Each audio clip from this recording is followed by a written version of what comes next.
बिस्मिल्लाहिर्रहमानिर्रहीम। अस्सलामुअलैकुम। अपनी 5 चीज़ें कभी किसी से शेयर ना करें। अपनी कामयाबी का राज़। अगर आप अपनी कामयाबी का राज़ किसी को बताते हैं तो लोग भी यही करने की कोशिश करेंगे, लेकिन अगर वो नाकाम हो जाते हैं तो वो आप पर इल्ज़ाम लगाएंगे कि आपने इन्हें सही नहीं बताया। इसलिए कभी भी अपनी कामयाबी का राज़ किसी को मत बताएं। अपने मसाइल किसी से शेयर ना करें। अपने मिसाल को बांटने से हमें अपना बोझ हल्का और कम महसूस होता है, लेकिन इससे मसले हल होने के बजाय बढ़ जाता है। दर हकीकत 70% लोग आपके मसाइल सुनकर खुश होते हैं और 10% वाकई परवाह करते हैं। इसलिए किसी को अपने मसाइल बताने से पहले 100 बार सोचिए। अपने ख्वाब किसी से शेयर ना करें।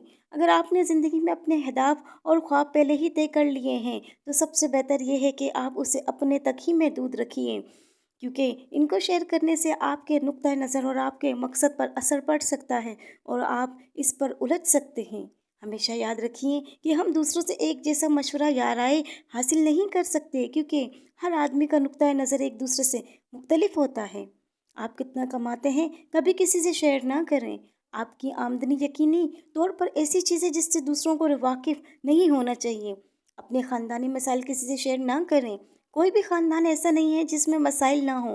कुछ में बड़े मसाइल हैं तो कुछ में छोटे, लेकिन अजनबियों के साथ शेयर करने से वो मसाइल कभी हल नहीं होंगे। आपको इन मसाइल के बारे में अपने ख़ानदान के अफराद से बात करनी चाहिए। इन मसाइल को दूसरों के साथ शेयर करने से इन मसाइल में इजाफ़ा होता है। इसलिए हमेशा ख़याल रखिए कि घर की बात को घर में ही रहने दें। वीडियो पसंद आने पर लाइक और सब्सक्राइब करना मत भूलिएगा।